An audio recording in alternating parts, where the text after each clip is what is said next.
কোরআন না, এটা একটা ভুল। আমাদের অনেকের মাথার মধ্যে শুধু কোরআন কোরআন সরার, শুধু কোরআন কিচ্ছু না। শুধু কোরআন কোনোদিন শাসন করতে পারে না। কোরআন ও সুন্নাহ শব্দ ব্যবহার করতে হবে। কোরআন ও সুন্নাহ শব্দ ব্যবহার করতে হবে। যদি শুধু কোরআন কোরআন বলেন, হাজারো জায়গায় ডিস্টার্ব হবে, যা চিন্তাও করতে পারবেন না। এর জন্য আমি প্রত্যেকটা বক্তব্যকে বলবো, যখনই বলুন কোরআন সুন্নাহ, কোরআন সুন্নাহ, কোরআন সুন্নাহর আইন। শুধু কোরআন কোরআন এটা ঠিক না, এটা হালে কোরআনিয়াদের একটা সাবজেক্ট। এর মধ্যে মারাত্মকভাবে একটা দর্শনের ফলত আছে। কোরআন ও সুন্নাহ, কোরআন ও সুন্নাহ। কারণ কোরআন হাজারো, যেমন নামাজের কথা বলছে কোরআন, কিন্তু 5 ওয়াক্তের ব্যাখ্যা কোরআনের মধ্যে নেই। ইন্নাস সালাতা কানাত আলাল মুমিনিনা কিতাবাম মাওকুতা, ওয়াক্ত মতো নামাজ পড়া, কোন ওয়াক্ত কোন সময় শুরু হবে এটা কোরআনের মধ্যে ব্যাখ্যা নেই। আপনি কিভাবে নামাজ পড়বেন আমাকে বলেন তো? রোজার গোটা ব্যাখ্যা, কিভাবে রোজা রাখতে হবে, কিভাবে রোজা ছাড়তে হবে, কোন সময় রোজা রাখতে হবে, কোন সময় রোজা ছাড়তে হবে, এর ব্যাখ্যা কোরআনের মধ্যে নাই। আপনি কোরআন দিয়ে কি করবেন আমাকে বলেন তো? হজের পুরা ব্যাখ্যা কোরআনের মধ্যে নেই, জাকাতের পুরা ব্যাখ্যা কোরআনের মধ্যে নেই। চুরি করলে কি পরিমাণ চুরি করলে, কখন চুরি করলে, কোন অবস্থায় চুরি করলে, এর ব্যাখ্যা কোরআনের মধ্যে নাই। কাজে আপনাকে অবশ্যই মনে রাখতে হবে, শুধু কোরআন কোরআন, এর মধ্যে শুভঙ্করের ফাঁকি। এটা হালিয়ে কোরআনিয়াদের একটা স্লোগান। খুব হুঁশ রাখতে হবে, কোরআন ও সুন্নাহ, কোরআন ও সুন্নাহ। আর আমি মুসলমান, এই চেতনাকে যদি এস্টাবলিশ করতে পারেন, আমরা মুক্তি পাবো, এদের স্বাধীন থাকবে। আর আমি মুসলমান, এই চেতনাকে যদি ধ্বংস করেন, তাহলে আজকে হোক, কালকে হোক, 100 বছর পরে হোক, 500 বছর পরে হোক, এই ভূখণ্ড অন্য দেশ দখল করবে, এই ভূখণ্ডের স্বাধীনতা থাকবে না।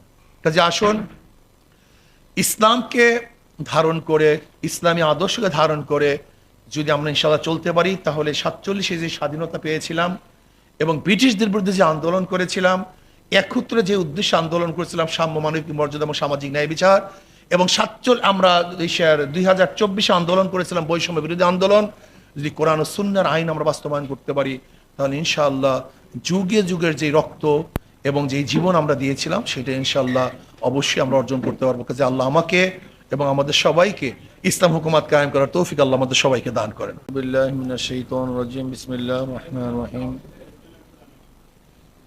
ইন্নী জাইলুন ফিল আরদি খলিফা, সাদাকাল্লাহুল আলিয়্যুল আযীম, সাল্লাল্লাহু আলাইহি ওয়াসাল্লাম। স্বাধীনতার পটরেখা 47, 71, 24। গোল টেবিল বৈঠকের সম্মানিত সভাপতি, উপস্থিত নেতৃবৃন্দ, আমার সমভূষ্ট শ্রোতাগণ, বক্তব্য তো শুনেছেন, এ ব্যাপারে কম বেশি আমরা সবাই জানি। আসলে প্রত্যেকের চিন্তা ভাবনার মধ্যে পার্থক্য আছে, বিধায়ী তো আমরা বিভিন্ন দলে বিভক্ত, সবার চিন্তা ভাবনা, দর্শন, মত এক না। এর জন্য আমাদের মধ্যে আলোচনা, পর্যালোচনা, মারামারি,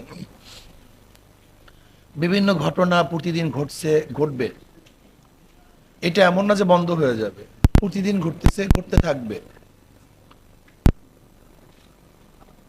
স্বাধীনতা কি? সহযোগ অধীন। আসলে পরিপূর্ণ স্বাধীন কে? আমি কি পরিপূর্ণ স্বাধীন? পরিপূর্ণ স্বাধীন জানোয়ার। জানোয়ারের মধ্যে কোনো বাধ্যবাধকতা নেই, সে নিজের অধীনে। কিন্তু জানোয়ারের বাহিরে কোনো মানুষ কিন্তু পরিপূর্ণ স্বাধীন না। আপনাকে এখানে প্রসাবে ধরছে, আপনি কি পারবেন? কারণ আপনার বিবেকের কাছে আপনার পরাধীন, এই সমাজের কাছে, এলাকার জন্য এই পরিস্থিতি আপনাকে পরাধীন করে ফেলছে, এখানে পারবেন না এটা। কিন্তু একটা জানোয়ার কিন্তু পারবে। আসলে স্বাধীনতা নিয়েই কিন্তু আমাদের মধ্যে অনেক আলোচনা, পর্যালোচনা হওয়া উচিত। আমার মনে যা চাইবে সেইটা কি করতে পারবো? এটা কোনো রাষ্ট্রে আছে? কোনো রাষ্ট্র পারবে? তাহলে সংবিধানের প্রয়োজন কি? আদালতের প্রয়োজন কি? আমি বাস করছি, হয়ে গেছে। লিবারেল ডেমোক্রেসি যেটা বলে। যাই হোক, কথা তো লম্বা করা যাবেই না। এই পাকভূত উপমহাদেশ মুসলমানদের, এটা প্রথম মাথার মধ্যে রাখতে হবে। এটা মুসলমানদের দেশ। এখানে 750-800 বছর পর্যন্ত আমরা শাসক ছিলাম। ব্রিটিশ আমাদের থেকেই দেশটাকে দখল করেছিল। ব্রিটিশ যেহেতু আমাদের থেকে দেশ দখল করছে, আলটিমেটলি আমরাই তাদের শত্রু হয়ে গেছি। আমরা ব্রিটিশের বিপক্ষে, কিন্তু ব্রিটিশদেরকে একদল মানুষ সহযোগিতা করেছিল। তারা কারা আপনারা জানেন, যাদের সহযোগিতার মাধ্যমে ব্রিটিশ এদেশ শোষণ করেছিল। ব্রিটিশের কি দায়িত্ব ছিল? ব্রিটিশের মূল দায়িত্ব ছিল এবং তাদের নীতি আদর্শ ছিল এদেশ থেকে মুসলমানদের উৎখাত করা। এর জন্য মুসলমানদের উৎখাত করার যেই পরিমাণ নেগেটিভ দরকার, যা কিছু দরকার, তারা সেইটাকে সামনে নিয়ে এসছে। এমনকি ওরা এক সময় গোটা পাক উপমহাদেশের মানুষদেরকে খ্রিস্টান বানাবার চক্রান্ত করেছিল। ব্রিটিশ আইন করেছিল প্রতি জুমার মসজিদে একজন পাদ্রী বক্তব্য দিবে। আমরা হয়তো অনেকেই জানি না, প্রতি জুমার মসজিদে একজন পাদ্রী বক্তব্য দিবে। দিল্লির মসজিদে এক পাদ্রী এসছে বক্তব্য দেওয়ার জন্য। সে প্রশ্ন তুলছে সমস্ত মুসল্লিদের কাছে যে তোমাদের প্রত্যেকের কি পিতা আছে? বলে হ্যাঁ পিতা আছে। কল যেহেতু পিতা ছাড়া কেউ নেই, কল না কেউ নেই। এবার তুমি বলো তো ঈসার পিতাকে? পিতা ছাড়া তো যে জন্মগ্রহণ করতে পারে না। এবার বলো ঈসার পিতাকে? এখন মুসল্লিরা এদিকে তাকায় ওদিকে তাকায়। বলে না আজকে জবাব দেবো না, আগামীকালকে জবাব দেবো। যাও আগামীকালকে জবাব দেবো। একজন মুসল্লি বলছে না আজকেই দেন না পাদ্রী সাহেব। বলে দেখো পিতা ছাড়া কেউ জন্মগ্রহণ করতে পারে না, নিশ্চয়ই ঈসার একজন পিতা আছে, সেই পিতাকে আল্লাহ। এবার এক মুসল্লি বলতেছে পাদ্রী সাহেব ঈসার পিতার সন্তান কতজন? বলছে একজন। বলে আশ্চর্য, আমার 10 সন্তান আর ঈসার পিতার মাত্র 1 সন্তান। এত দুর্বল ঈসার পিতা, যে ঈসার পিতার মাত্র একটা সন্তান, এত দুর্বলকে আমি খোদা মানতে পারি না। ওই দিন থেকে পাদ্রী কিন্তু মসজিদ থেকে ভেগেছিল আর দ্বিতীয়বার এখানে আসেন। আপনারা জানেন না অনেকেই যে মুসলমানরা পাদ্রীদের সাথে কত হাজারো আলোচনা করেছে, কত হাজারো ডিবেট করছে, যার কোনো শেষ নেই সীমা নেই।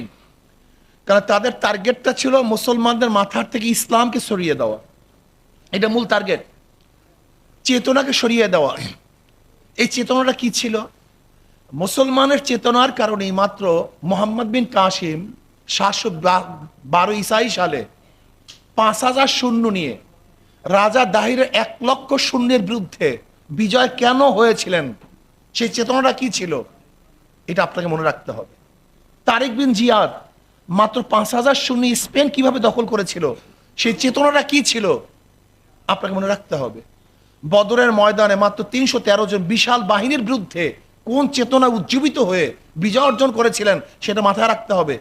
এই চেতনাটাকে নষ্ট করার জন্যই হাজারো পরিকল্পনা, হাজারো চেষ্টা।